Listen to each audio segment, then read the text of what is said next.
I want to introduce our moderator for our next panel, which is called Consent and Labor Trafficking, Erica Gonzalez, who is staff attorney for CAS.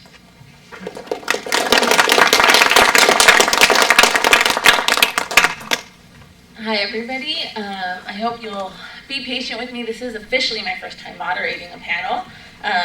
So I will start by introducing all our panelists today. I'm going to start with Professor Kathleen Kim, who is a nationally recognized expert on immigration and human trafficking. Her scholarship investigates the intersection of immigration law, workplace rights, civil rights, and the 13th Amendment, and has addressed, among other things, the law's response to coercion in the context of human trafficking and the exploitation of undocumented workers. She is the co-author of the first casebook on human trafficking, and she has a ton more biography, but I'll let you read that on your own. Next, I'd like to introduce Sudharat, who's on the right, Musika Wan. She is a researcher who has been working with the Thai Community Development Center, the reason why we're here, since 2005 on workers' rights. Twice she has worked on organizing the commemoration public educational events about the 1995 El Monte sweatshop case in 2010 and in 2015. In 2005 to 2009, she worked with Thai CDC on the Thai farms worker case that were trafficked by Global Horizons Manpower, a labor subcontracting company based in Los Angeles. And she's currently an associate professor of sociology at Siena College. And lastly, we have Panita Johnson. I hope I said that right. I was practicing. Whose commitment to anti-trafficking began during her position as the AmeriCorps legal intern at the Thai CDC in 2007. She has assisted in resettling families of trafficking victims and providing other social services, including access to legal assistance. Panita's experience also includes clerking at LAFLA, the Legal Aid Foundation of Los Angeles, to assist attorneys in their continued assistance to Thai workers from Thai CDC's EEOC versus Transbase case in 2009.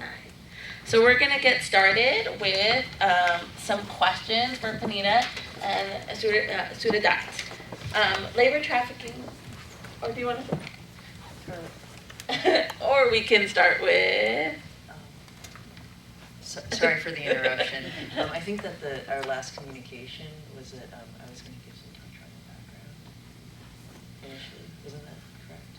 Well, while they're organizing that, I do want to say a couple things, and I do want to say that Thai CDC, we're so grateful to be here with Thai CDC. I'm new to CAS, but I have to say that I would not have a position at CAS had it not been for Thai CDC. Thai CDC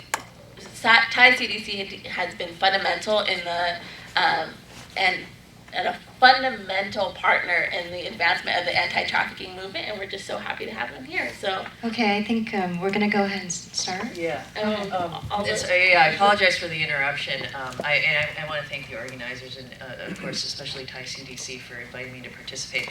I'm a law professor whose practice area began representing human trafficking victims, mostly in civil litigation, and I think that our last communication was that I was going to lay out some sort of doctrinal background, and then we would enter into a conversation with the remaining panelists and Erica. So hopefully that's a helpful way to go. And I also hope that my comments aren't too sort of substantively legal. I hope it's not too much legalese. I wanted to talk about the intersection of immigration specifically and trafficking. But I'll try to keep my comments brief also.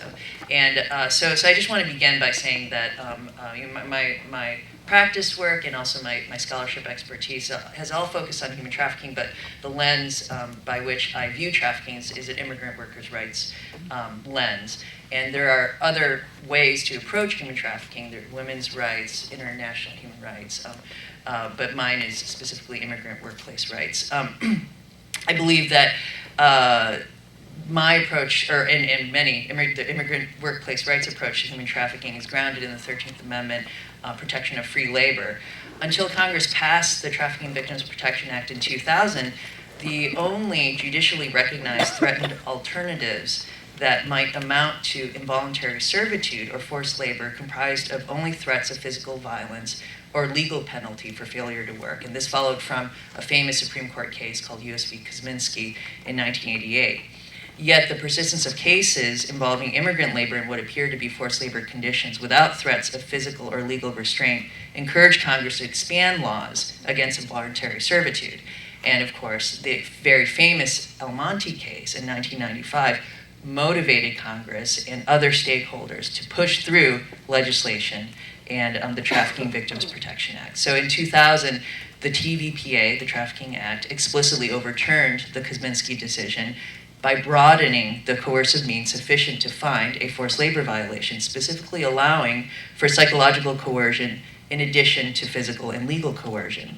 And then, more recently, in 2008, Congress amended the Trafficking Act, bringing greater specificity to the definition of coercion in the human trafficking laws, clarifying that direct and indirect threats of financial, reputational, or psychological harm for failure to work or abuse or threatened abuse of law or legal process, whether administrative, civil, or criminal, in order to exert pressure on another to work could amount to forced labor.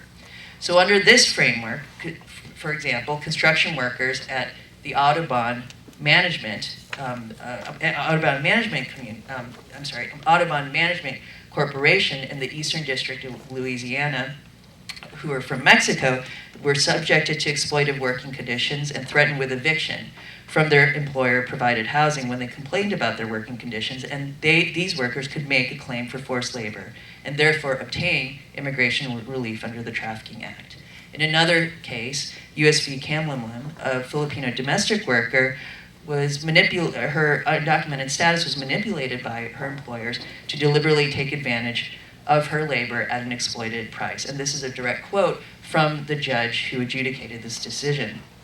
These cases applied the Trafficking Act's coercion standard to evaluate all the surrounding circumstances of an alleged forced labor scenario, paying close attention to power inequalities and the workers' individual characteristics that may render them vulnerable to exploitation, and asked whether the employer deliberately took advantage of a worker's vulnerability to obtain that labor at that exploited price. In these cases, the employer clearly took advantage of these workers' invulnerabilities to keep the workers in exploitive labor conditions, and the courts recognize this. If then power inequality is the hallmark of forced labor in the modern arena, where overt and objectively egregious threats are oftentimes absent, then this begs another question. Given the vulnerability of undocumented immigrants in the workplace due to their undocumented status and the constant implicit threat of deportation, doesn't this point to an inherent power inequality between those workers and those that employ them? And does that not make the undocumented workplace inherently coercive? In other words, beyond trafficking, how systemic is coercion among undocumented workers? So this is the focus of my current work, and I think the work of many immigrant workers' rights advocates, to point to the inherent power inequality between employers and undocumented workers simply by virtue of their lack of status. To critique the institutional structures, namely immigration restrictions in the workplace, that might sustain coercion among undocumented workers. Although all workers theoretically receive protection under employment and civil rights laws, the exercise of these rights remain severely constrained for undocumented workers due to the structure of immigration laws. For example, there's a law, Immigration Reform and Control Act. This made it unlawful for employers to knowingly hire unauthorized aliens, transferring immigration enforcement functions to the workplace. As a result, unscrupulous employers have continued to hire undocumented workers only to report them to immigration authorities once workers began to assert their rights against unlawful working conditions. But more importantly, whether or not an employer in fact engages in such conduct, this law, IRCA, its designation of employers as immigration enforcers creates an implicit coercive choice set for undocumented workers: either comply with exploitation or reject and risk deportation. Unlawful presence itself may be thought to coerce undocumented workers into compliance with substandard working conditions. As a ground of deportability, unlawful presence sustains a climate of fear, which often silences immigrants, keeping them from speaking out against exploitive labor conditions for fear of discovery by immigration authorities. These immigration restrictions have played out in decisions addressing undocumented labor exploitation. There's a famous case called Hoffman Plastics where an undocumented worker was fired for unionizing and could not receive the traditional National Labor Relations Act remedy of back pay and reinstatement because of his unauthorized status and his use of false documents to obtain the job. In a similar case, the Second Circuit recently held that IRCA categorically barred back pay to undocumented immigrants who have been unlawfully fired, even if they did not use fraudulent documents.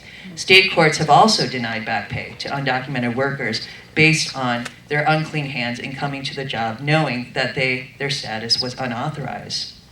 In addition to these court rulings, the workplace continues to be a central aspect of the current administration's interior enforcement strategy, with a focus on employer audits. As a result of these worksite enforcement actions, undocumented workers have been arrested and deported, preventing some victimized by trafficking and workplace abuse from seeking redress. E-Verify, which implements IRCA, expands and reinforces the employer's role as immigration officers by raising the visibility of their ministerial function to check the immigration status of their employees and to serve the ends of immigration control by terminating workers that may be unauthorized.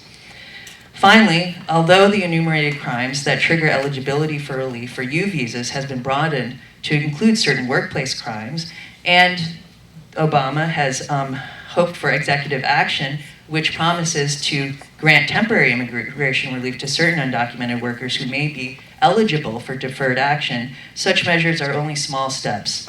U visas can only be obtained once individual victimization occurs. Trafficking can only be T visas can only be obtained once individual trafficking occurs. And while advocates remain hopeful, the future promise of executive action remains highly uncertain. Furthermore, even executive action delineates a bright line between virtuous families deserving of relief and felons or criminal aliens who will continue to be subjected to heightened immigration enforcement.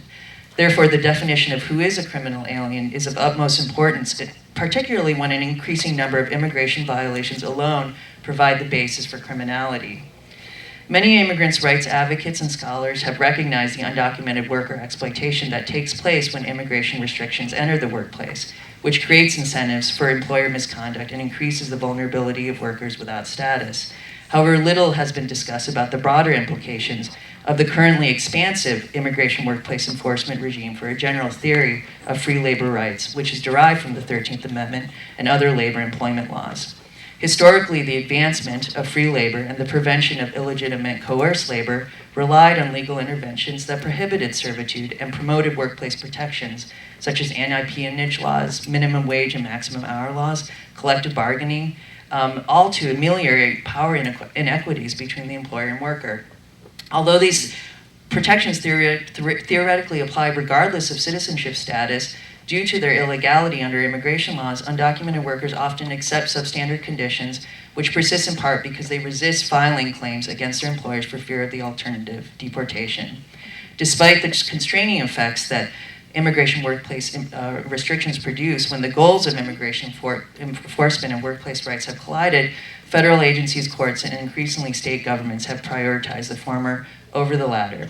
So I want to suggest that when workplace alternatives are constrained to this degree, a free labor problem arises. Coercion persists in the undocumented workplace not because of inadequate employment and labor laws, but because immigration policies have created a criminal class of workers who are denied remedies for workplace exploitation because their illegality renders them consensual in the workplace exploitation. This contract-based conception of undocumented labor perceives undocumented workers as engaging in a collusive relationship with their employers, in which they freely comply with substandard working conditions and voluntarily remain in the United States without legal status. The notion that these workers willingly accept their exploitation nullifies their coercion claims, fueling the law's continued preference of immigration enforcement over labor rights and rendering the assertion of labor rights ineffective. Free labor rights seek to correct coercion in the workplace, yet the illegality of undocumented workers places them beyond coercion or outside the protection of free labor remedies. Structural and systemic coercion of this kind can only be rectified through system-wide reform, legalizing workers and removing immigration enforcement from the workplace. For a particular timely significance now, the Department of Homeland Security is currently rolling out its priority enforcement program, which replaces its Secure Communities program, which predated which predated priority enforcement.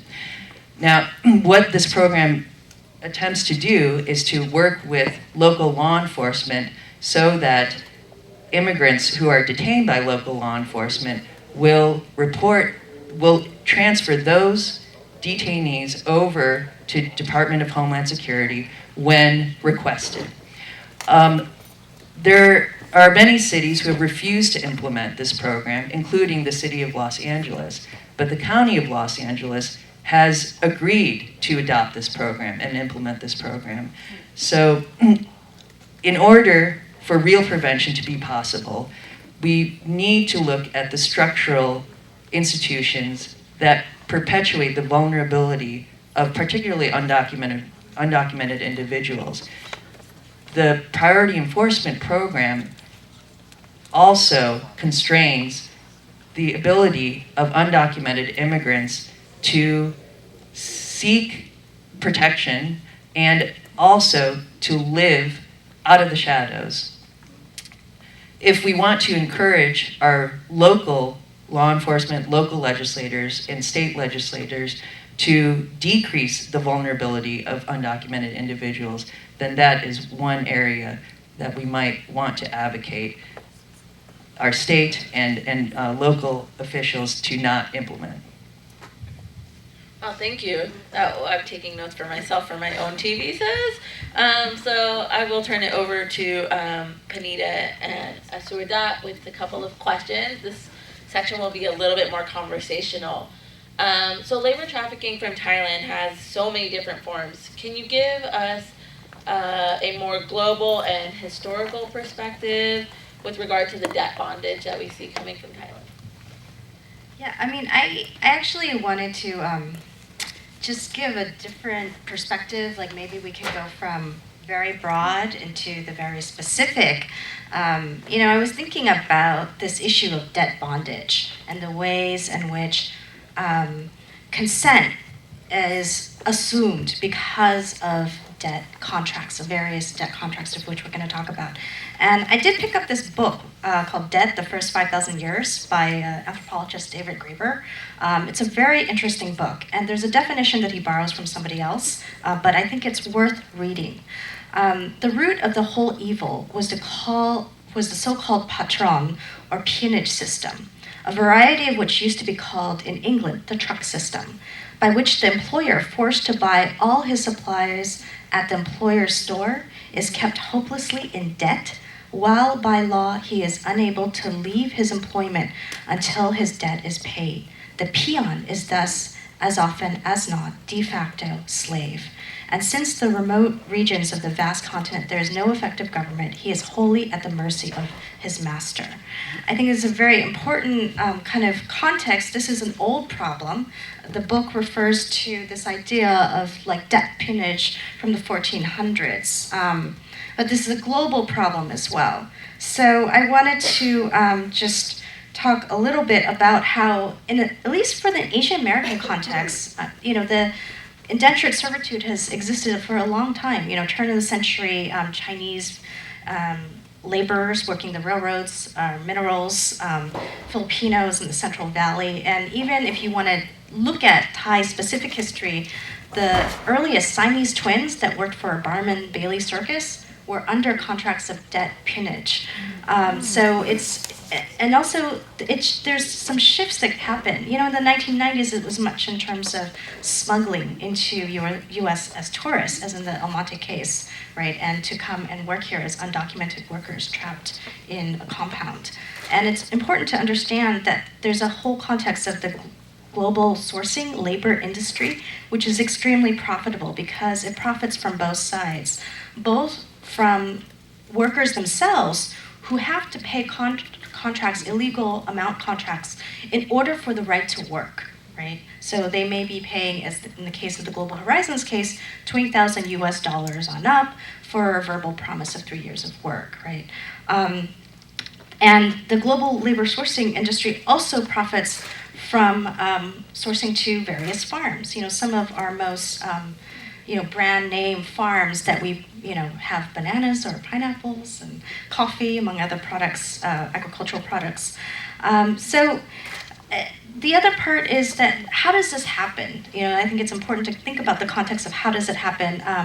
And if you look at the kind of larger context of private subcontractors that use essentially various forms of contracts, debt borrowing contracts in which workers borrow money, putting their homes on collateral in order to get money to pay for the illegal debt, the contract for work, but also various contracts between subcontractors and employers, contracts between workers and employers, and all of this, once you sign your name away, implicitly it's assumed that you consent, right?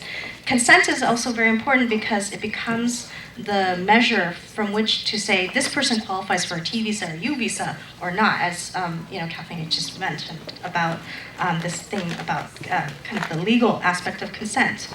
And we're thinking in terms of a U.S. context, but we also have to understand that some of these cases, like for example, Global Horizons is not just about is a U.S. Los Angeles-based firm, but there's Global Horizons Canada as well. So what was interesting about the whole Global Horizons case, which is an agricultural firm, in Global Horizons Canada, there was a case in which Global Horizons paid a Nepali man $108,000 or so to settle a dispute over hiring 24 workers from Nepal. And in 2008, this man said he paid Global Horizons Canada, just to give you an example of the profit, $72,000 to arrange for work visas for 24 people in Canada. Now, Global Horizons Canada never did so, and just pocketed the money, right? So I think if we follow, some part of it is about following the money and what are those connections between various farms, subcontracting firms, and workers themselves. So the other thing I wanted to mention is some context about how, what is the difference between, say, a farm worker and a contractor? So looking at how much the typical kind of income difference, right? Typical farm worker in California, the annual income is about $19,000 or $20,000 per year. A contractor can earn anywhere, like a subcontractor in a small crew can earn about $60,000. But larger crews, which may be 100 workers on up, as in the Global Horizons case, can earn anywhere from like $1 million per year. So this is the kind of scale of monetary incentive, right? The other part is I think there's another context, which is not just about following the money and that kind of thing, but there's really a shift in how precarious work is coming to be placed on the burden of migrant and immigrant workers, right? So you have a shift, even for people who are US citizens, you have a shift from full-time work with benefits to this kind of erosion of temporary jobs, irregular jobs, people who are there ready to be hired or fired hourly on piecework.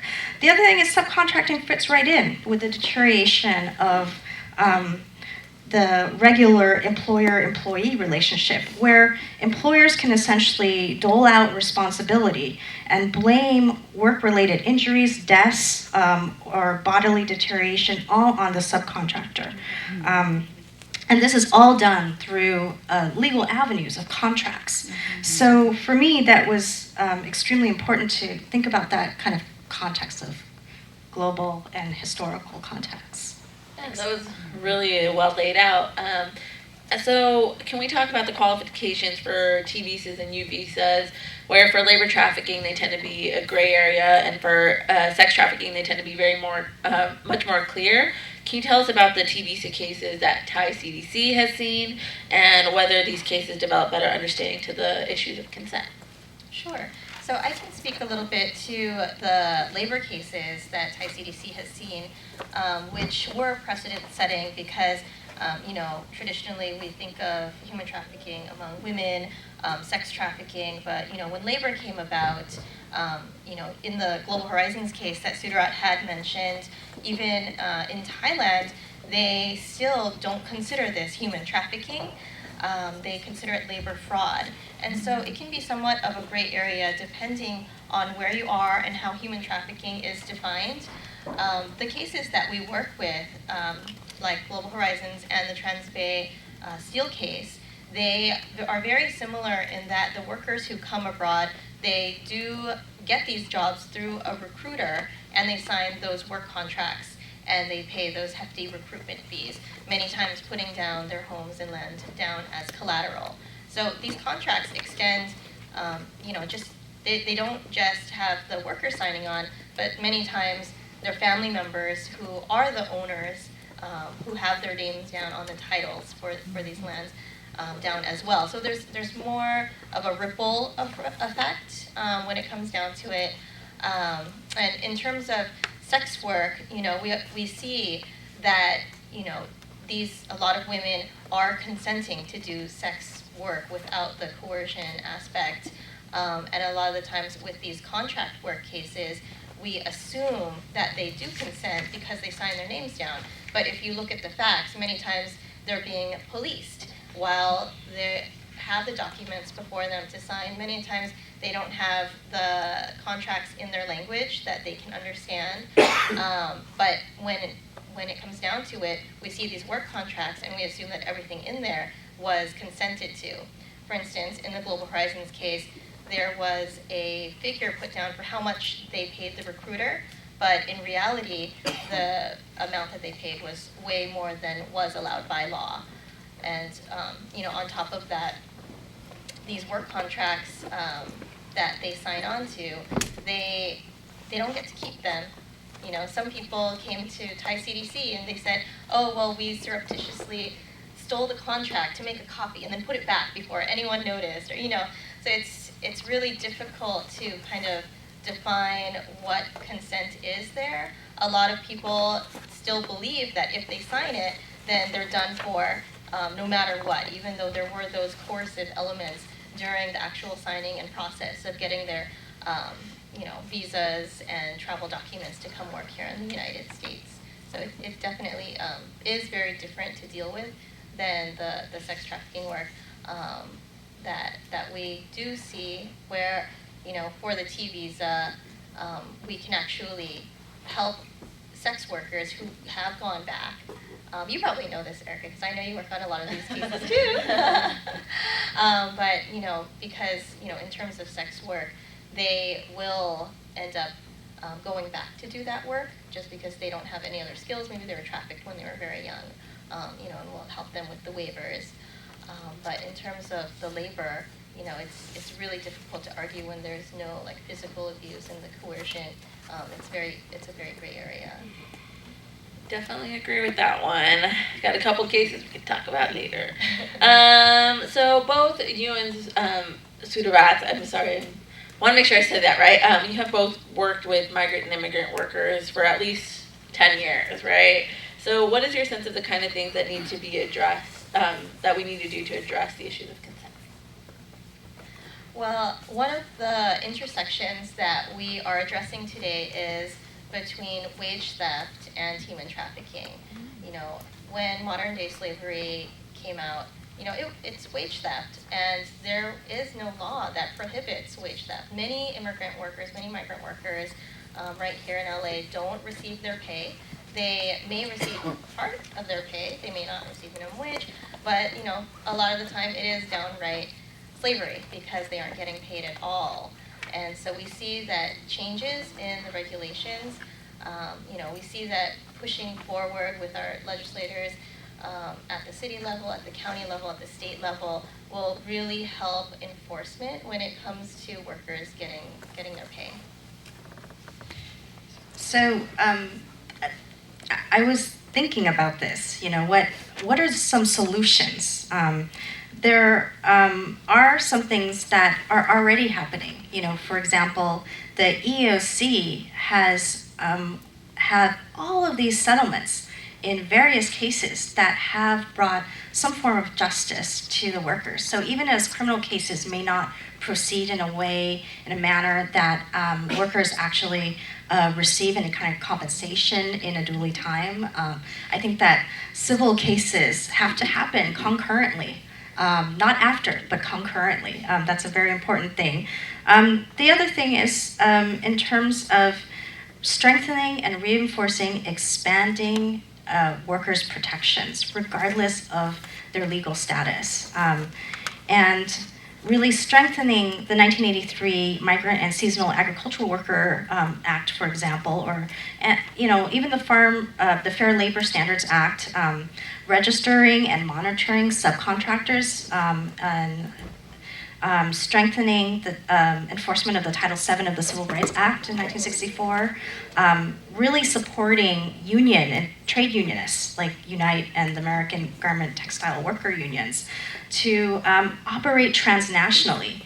I think that we're at a moment where we can't only think within our national borders anymore, because these supply chains with regard to labor is transnational, to really think in those terms. And also to expand the right of temporary workers. It wasn't until year 2000, I think, that temporary workers had the right to join permanent workers in union to establish their own contracts, right? Some new directions in terms of thinking and shifting from guest worker programs as a solution to labor shortage to really thinking about immigration reform. I think that's an important aspect that I think that is kind of a spin-off of what you're suggesting, right, Kathleen? And we should also note that, in the United States, along with a lot of other very developed countries, have not signed on to the International Labor Organization's conventions. The Migrant Worker Rights Conventions in number 97 and 143 have not been signed by the United States, nor has the Domestic Worker Convention for the ILO number 189 been signed by the United States. So there are many, many problems here in which, even if you look at the way that the temporary worker visa programs are implemented, right, you must stay with your employer or you risk your status. You could be deportable. And that's a problem because that takes away the worker's right to decide who their employer is, right? So you're creating your structures in which debt bondage is legal and can flourish. So these are some problems, I think, within our own kind of visa systems, work visa systems. Definitely have to agree with you on there. I think in my caseload, as I'm working, I'm seeing a little bit of a pushback from immigration about what are the rules of employment. Was this an actual consensual relationship? And so I guess that leads me to another question for all of you. The 2015 TIP report just came out, and there was a decrease in the number of T visa approvals, which had been increasing over. Well, actually, I think this is the second year in a row that T visa approvals have been on the decrease. Am I saying that right? Am I in the right direction? So I wanted to know from you all what you had perspective on why, although trafficking is becoming an issue that more and more of us are aware of, why there is a decrease in approvals. I can go ahead and start that off. The way that trafficking is being approached in the States, I think we're also hearing a lot more about domestic human trafficking, which also occurs, when people are trafficked from state to state. And in terms of foreign nationals, the U.S. government funding for the human trafficking programs is actually being spread out more for those domestic cases as well. So there's a little bit of a shift in terms of what us service providers are looking at, but also, the cases that Thai CDC worked on were largely group cases. The Global Horizons case, we helped approximately 300 of the 1,100 H-2A visa holders that came over. A lot of people just went back to Thailand. So, we know that a lot of these cases do come in, big groups. And so sometimes, now we're on the decrease, but, it's happening everywhere. And I think we just don't know where it is until somebody escapes or has the courage to come forward. I think that's a great question, and it's a complicated answer and it's an area that requires a lot more research. Trafficking is a highly politicized issue, and even during the development of the Trafficking Act, there are several different camps of advocacy groups that were pushing for different types of trafficking legislation. So this is a ideologically tense issue, and one of the issues has a couple of the issues. So one has been sort of a divide between sex trafficking and labor trafficking, which has promulgated a false dichotomy between deserving victims and undeserving victims. And that dichotomy of deserving versus undeserving victims has been really related to what is viewed in the political sphere as criminal migrants versus deserving victims who may be victims of sex trafficking. And so that divide is reflected in a rhetoric that has been persistent for a very long time. I began working on this issue when the Trafficking Act was being developed and enacted federally. And the same kinds of debates that existed then are still occurring today, but just maybe slightly modified by, I think, exactly what you're saying regarding the rise in recognition of, with respect to domestic trafficking, because domestic trafficking has much to do with child victims of sexual exploitation, which is an extremely important issue. But the Trafficking Act itself was developed to protect foreign national victims of global labor migrant exploitation. So that's something that does have to be looked at and researched more fully to determine if that ideology is having actual effects on the implementation of the law in T visas. We have time for one more question? Do we have one? Okay. I think I saw your hand go. Can we get all the questions and then we'll try to summarize given time? Okay. So how do you want to do this?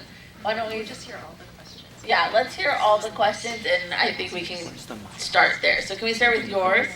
Yes, very interesting panel. Structure, debt, and specific cases as they relate to the issue of trafficking. I would like to hear each of you discuss the issue of trafficking, whether it's sexual or labor, as it relates to public policy. Dr. Kim, you mentioned structural changes. I'd like to hear more about that, particularly since we are in a political campaign. Okay. So we're gonna get this one. We're gonna summarize all of this. It's gonna be good times. So my question is actually quite different than that. Closer? Okay. Several of you mentioned how because there isn't a threat of violence, or this has been a problem in prosecuting some of these laws. And how is violence defined if you have any of these people in captivity and they are not allowed to leave? By definition, to me, that seems violent. There's, the man who climbed over the razor wire had physical damage to his body because that was the only way he could get out. So why is there such a narrow definition? I think these questions overlap more than you all think. We'll get one more, and then I'll let the panelists answer. Hi, I just had a comment just to add to the discussion in terms of tools that are available. I'm the Director for Trademarks and Licensing at UCLA, and so we deal with, in terms of the labor and fair labor component of this discussion.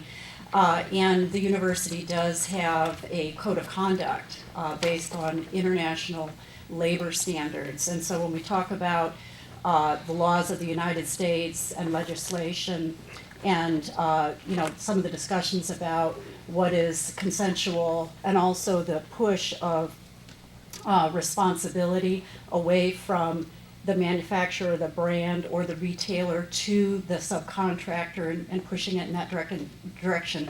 those are all things that we're dealing with in terms of bringing it back to our licensees, those that we have contracts with, and making sure that they understand both that it is their responsibility and also that the standard is an international standard regardless of the law, and so we're pushing in that direction. Great, thank you.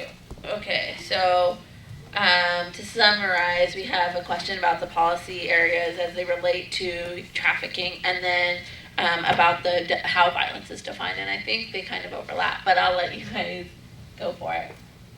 Okay, really excellent questions, and thank you for your comment about the international labor standards regarding trademark and copyright. I think that's very helpful. So with respect to policy changes, one thing that I was referencing, or one thing that my discussion addressed earlier, or maybe the main thing, was the need to remove immigration restrictions from the workplace, because I think that when immigration restrictions operate in the workplace, that's what degrades labor and employment laws, labor employment protections that are theoretically supposed to apply to all workers regardless of their immigration status. So that's one very specific area that I think that we can all work on. I think that with respect to sex work and sex trafficking, really part of that debate is about criminalization versus decriminalization. I think that is a much more, both are politically contentious areas. The latter, I think, is particularly politically contentious because of the moral element with regard to how the public and how we generally view prostitution and sex labor. So broadly, I think that those are the policy areas with respect to both. Now, with the definition of violence, the Trafficking Act makes it very clear that psychological coercion, absent any kind of violence, is actionable for a forced labor violation. Makes it very clear. Now, the problem is, once again, in theory, the law is good. You know, it encapsulates, it encompasses the wide range of workers who might be placed in forced labor conditions, but the implementation may be skewed. And that has a lot to do with discretion. So discretion on the front end. Immigration adjudicators that are processing T visas, law enforcement officials that are identifying cases. So there's some kind of disconnect between the law, which in theory is very broad, and then the implementation.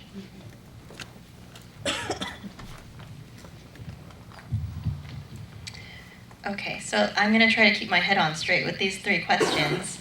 In terms of the structural changes, I would have to agree with Kathleen in terms of immigration and immigration reform. But the way I was looking at it is really the faulty guest worker programs that the United States has, and how different work visas are being vetted out for people to come work here. Now they're trying to do a lot of Band-Aid work with warnings abroad about what kind of red flags are out there. If you do see this or that, it may be a human trafficking scheme. But it's a little too late, and I think we still do need comprehensive reform in terms of guest worker visas. Aside from that, violence is very broadly defined because coercion can happen in a psychological form. It's not just black and white bruises and cuts.